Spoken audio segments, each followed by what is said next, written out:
Welcome to study 365। आज का जो हमारा टॉपिक साइंस के अंतर्गत ह्यूमन बॉडी का है। हम जानेंगे ह्यूमन बॉडी जो है किससे बनी होती है, इसकी क्रियात्मक और संरचनात्मक इकाई के बारे में।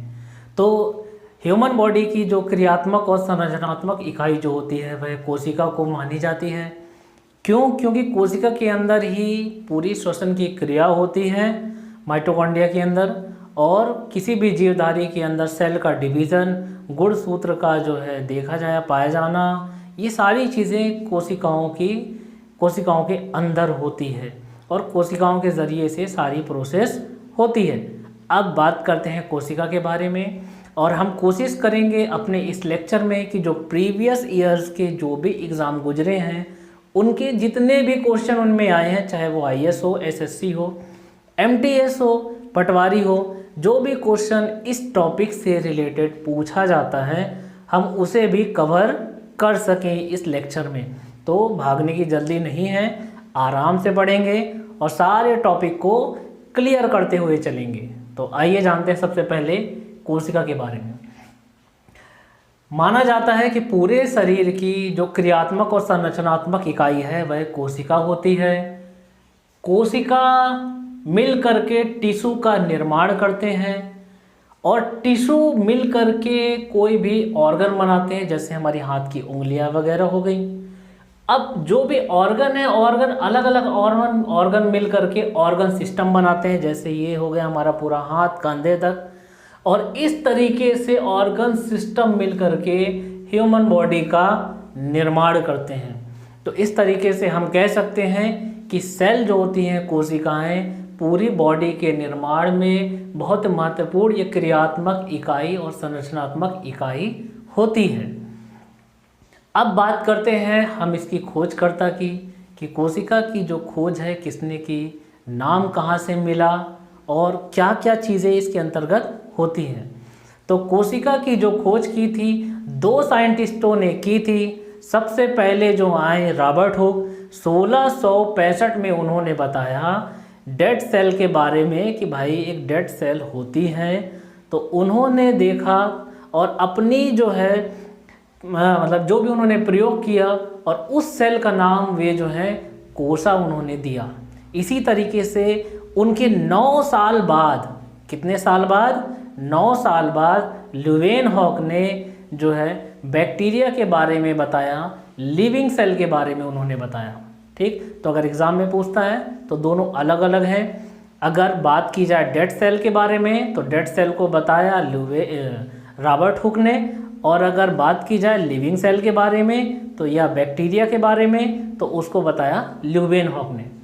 इसका जो प्रतिपादन जिन्होंने किया था वो भी 2 साइंटिस्ट थे, एक थे स्वीडन और एक थे स्वान। मतलब इन्होंने बताया था कि कोशिका कैसे कार्य करती है, कोशिका में सेल डिवीजन कैसे होता है, उनमें इनका महत्वपूर्ण योगदान था। कोशिका जो होती है वैसे तो छोटी से लेके बड़ी तक कई तरीके की होती है, लेकिन जो कोशिका जो सबसे छोटी कोशिका है लगभग 0.5 म्यू माइक्रोन से 0.10 म्यू माइक्रोन तक पाई गई है। कोशिका कुछ इस टाइप के फॉर्म में होती है, जैसे जंतु कोशिका कुछ ऐसी होती है, और पादप कोशिका जो होती है एक बेंजीन की रिंग की तरीके से लगभग पाई जाती है। ठीक है, तो अब ये जो म्यू माइक्रोन है, इससे हमको ये माइक्रोन से ये पता चलता है कि जो कोशिका है उसको जो मापने की इकाई होती है वो माइक्रोन या म्यू माइक्रोन होती है। एग्जाम में देख लेना, अगर माइक्रोन आता है तो माइक्रोन करना, और अगर म्यू माइक्रोन आए तो म्यू माइक्रोन को क्लिक करना। ठीक है, उसके बाद ये जो इतनी जो छोटी सेल है उसको देखने के लिए सूक्ष्मदर्शी की भी जरूरत पड़ेगी, ऐसे तो खुली आंखों से देख नहीं पाएंगे। तो जिन्होंने सबसे पहले देखा वो थे 2 साइंटिस्ट जिनका नाम था नाल एवं रस्का।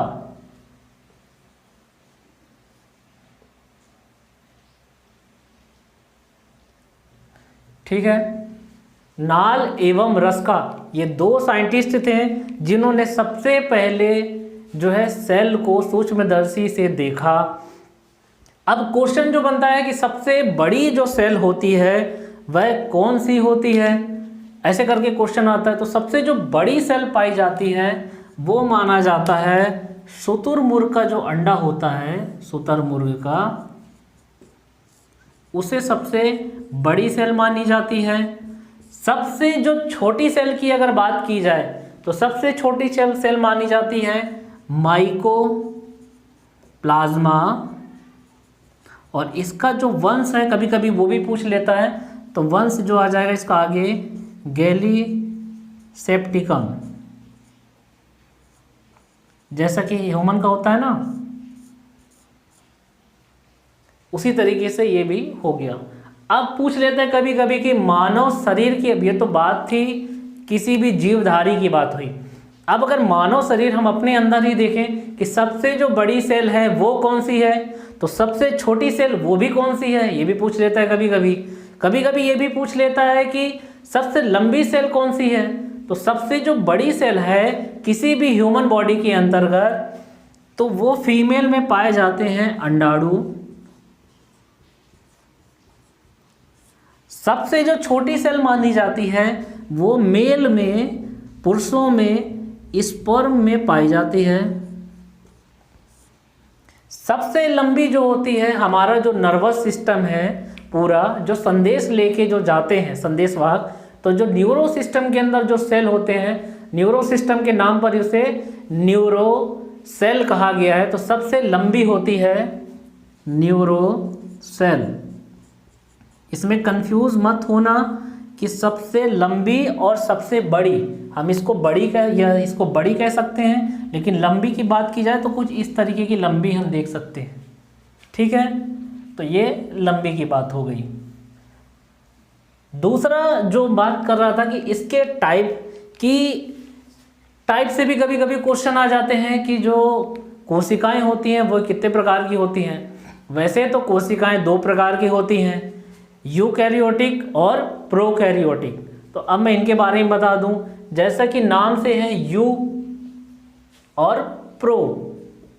ठीक, यू मतलब हो गया यूनिक, जो ह्यूमन बॉडी में पाई जाती है, और प्रोकैरियोटिक वे कोशिकाएं जिनमें केंद्रक नहीं होता है, और ये छोटे जीव जैसे जीवाणु, बैक्टीरिया, साइनोबैक्टीरिया,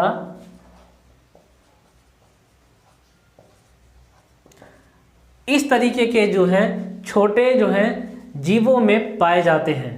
ठीक, इनमें जो यूकैरियोटिक मतलब यूनिक, जैसे हम लोग एक यूनिक हैं, तो यूकैरियोटिक की जो सेल होती हैं उनमें जो होता है केंद्रक पाए जाते हैं। कभी कभी एग्जाम में ये भी पूछ लेता है कि जो केंद्रक है वो कौन सी सेल में पाई जाती है। तो यूकैरियोटिक के अंतर्गत जो है केंद्रक पाए जाते हैं। इसी तरीके से जो अगला क्वेश्चन बन जाता है एक कोशिकी और बहुकोशिकी का, कि इसके दो प्रकार इसके और हो गए, एक कोशिकी और बहुकोशिकी। कुछ ऐसे जीव होते हैं जो सिंगल सेल से बने होते हैं, कुछ जो होते हैं जो एक से अधिक सेल के बने होते हैं, जिनमें सिंगल सेल के बने हुए हैं, जैसे अमीबा, पैरामीशियम, युगलिना हो गया, है ना, बैक्टीरिया हो गए, साइनोबैक्टीरिया हो गए। ये एक कोशिका या एक सेल के बने होते हैं, एक ही प्रकार के, तो उन्हें बोल दिया गया सिंगल सेल। और बहुकोशिकी जैसे कि हमारे अंदर जो है टर्बुलर भी होते हैं, रेखी भी होते हैं, स्तंभ के आकार के सेल होते हैं, स्पंजी भी होते हैं। तो हमारे जो है मल्टी सेल जो होते हैं, मल्टी सेलुलर, वो पाए जाते हैं। हम मल्टी सेलुलर जो है वो जीव के अंतर्गत आते हैं। ठीक, तो बहुकोशिकी जिसमें बहुत सारे एक से अधिक जो होते हैं क्या बोलते हैं, कोशिकाएं होती हैं।